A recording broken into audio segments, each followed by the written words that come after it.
আজ মা বানিয়েছে ইলিশ মাছের মাথা দিয়ে বেগুনের চচ্চড়ি।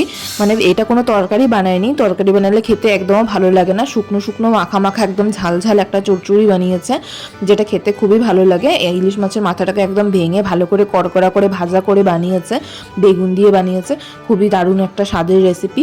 প্রথমে এই যে ইলিশ মাছের মাথার লেজটুকু আছে, শরীরটুকু খাওয়া হয়ে গেছে আগেই, তো মাথাগুলোকে মা বানাবে এই চচ্চড়ি। প্রথমে এর মধ্যে হলুদ আর নুন দিয়ে মাখিয়ে নিয়েছে, হালকা করে মাখিয়ে নিয়ে তারপর তেলের মধ্যে একটুখানি বেশি করে তেল দিয়ে তেলের মধ্যে ভালো করে ভাজতে হয়েছে। এই মাথাগুলোকে একদম কড়কড়া করে চারিদিক থেকে ভেজে নিতে হবে। আর মাথাগুলোকে এরকম ছোটো করে টুকরো করে নিচ্ছি যাতে করে ভিতর পর্যন্ত ভালো করে ভাজা হয়ে যায়। অনেকে গোটা ভাজে, গোটা ভাজলে ভিতরটা ভাজা হয় না, তখন একটা আষ্টে গন্ধ থাকে, কাঁচা মানে কাঁচা কাঁচা সাথে রয়ে যায়। এতে করে কেটে নিয়ে ভালো করে ভেজে নিয়েছি, দেখো কতটা সোনালি করে ভেজে নিয়েছি, একদম ব্রাউন ব্রাউন কালার হয়ে গেছে।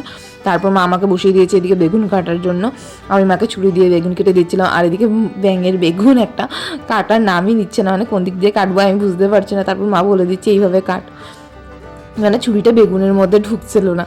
তারপর বেগুনগুলোকে আমি কেটে কেটে দিলাম মাকে। মা বললো যে লম্বা করে করে কাটতে, মানে যে কোনো শেপের কাটতে না, লম্বা করে এরকমভাবে দেখিয়ে দিচ্ছি লম্বা লম্বা করে কাটতে, তাতে নাকি একটা শেপ মেনটেন থাকে। আমি তো বুঝে পাই না যে কোথায় শেপ। আর মায়ের দিকে বলে যে বেগুন কেটে সাথে সাথে জলের মধ্যে দিতে হয়, নয় নাকি সব ব্রাহ্মণ মরে যাবে। আমি বুঝে পাই না বেগুনের দিকে আর ব্রাহ্মণের সাথে কী কানেকশন।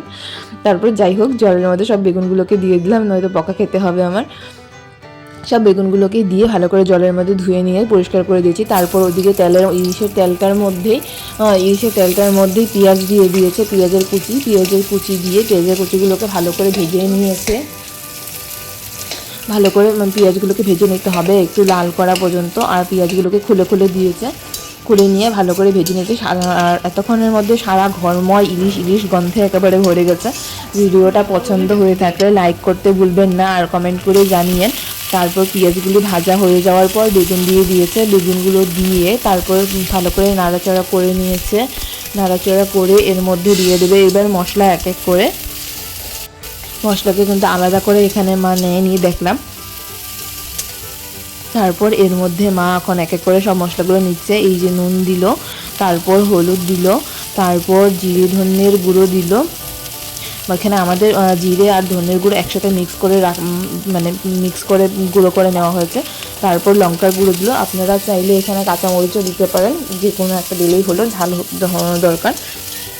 কাঁচামরিচ দিলে কী হবে, এখানে তরকারিটা সাদা সাদা হয়ে থাকবে, আর গুঁড়ো মরিচ দিলে রঙটা একটু সুন্দর হবে। তারপর ভালো করে মশলাগুলোকে মিলিয়ে নিয়ে একটুখানি করে জল দিয়ে মশলাটাকে কষাবে। আর ততক্ষণে বেগুনটাও আস্তে আস্তে নরম হয়ে যাবে। জল দিয়ে একটু ভালো করে মিশিয়ে নিয়ে 5 মিনিটের জন্য ঢাকা দিয়ে রেখেছে।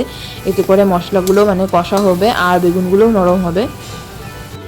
এতে বেশি করে জল দিয়ে রান্না করা হয় না, হালকা হালকা জলেই ঢাকা দিয়ে বানাতে হয়। আর চুলোর ফ্লেমটা দেখো একদম মিডিয়াম আঁচে দিয়েছি, মিডিয়াম আঁচে দিয়ে 5 মিনিট মতন ঢেকে রাখার পর বেগুনটা এরকম শুকিয়ে গেছে। মশলাগুলোকে আরও কয়েকবার নাড়াচাড়া করে শুকিয়ে নিয়েছি, যাতে মশলার কাঁচা গন্ধ না করে। কিছু সময়ের জন্য নাড়াচাড়া করেছি, এরকমভাবে নাড়াচাড়া করে করে রান্না করেছে।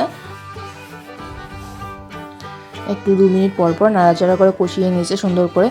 তারপর দিয়েছে এই যে মাছের মাথাটাকে, মাছের মাথা যেগুলো একদম কড়া করে ভাজা ছিল, মাছের মাথাগুলোকে দিয়ে ভালো করে নেড়েছে। আর এর মধ্যে মাঝে মাঝে কী করেছে, মাছের মাথাগুলোকে পিটিয়ে দিয়ে ভেঙে ফেলেছে।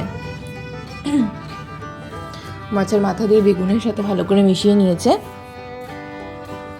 বেগুনের সাথে ভালো করে মিশিয়ে এবার দেখা গেল যে মা জল দিয়ে দিয়েছে একটু করে, তাতে করে মাছের মাথাটা থেকে যেটা ফ্লেভার আছে, ইলিশের একটা ফ্লেভারটা পুরো তরকারিটার মধ্যে ছড়িয়ে যাবে বেগুনের মধ্যে। আর বেগুনগুলো অল্প অল্প গোটা গোটা আছে, সেগুলো একদম গলে একদম ভর্তা হয়ে যাবে। আর তারপর এইটুকু জল দিয়ে, বেশি জল না কিন্তু, বেশি জল দিলে একদম পাঞ্চে ফ্যাকাশে হয়ে যাবে, বেশি জল দিলে একদম ভালো লাগে না।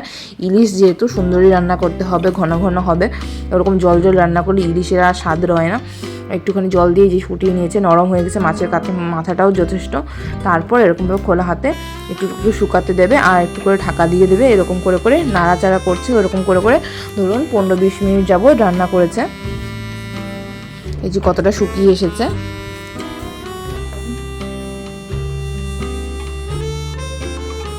একদম শুকিয়ে এসেছে। এখন আর জল দেবে না কোনো রকমই, ওইটুকু জল দিয়ে রান্না করা হয়েছে। বেগুনগুলো নরম করার জন্য বারবার ঢেকে দিয়ে রান্না করা হয়েছে। এখন ব্যাস হয়ে গেছে, জলগুলো শুকিয়ে গেছে। এবার একটু 5 মিনিট পর পর বেগুনগুলোকে নাড়া দিতে হবে, যাতে জলগুলো এক্সট্রা যে জলটা আছে ময়েশ্চারটা যাতে শুকিয়ে যায়, সেই জন্য। এই যে হয়ে এসেছে আমাদের বেগুনের মানে যেটা চচ্চড়ি ছিল ইলিশ মাছের মাথা দিয়ে। সারা ঘরে ইলিশের গন্ধে শুধু পড়ে যাচ্ছে।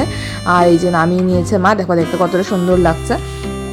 কোনো রকমের তরকারি বানিও না, তরকারি বানালে একদম তরকারিটা ওয়েস্ট যাবে। এটা এরকম চচ্চড়ি বানালেই খেতে সুন্দর লাগে। আর ভিডিওটা পছন্দ হলে লাইক করে কমেন্ট করে দিও তোমরা কি মাছের মাথা দিয়ে কি দিয়ে তোমরা খাও, আর জানাতে ভুলো না। এখানেই শেষ করছি, অনেক অনেক ধন্যবাদ।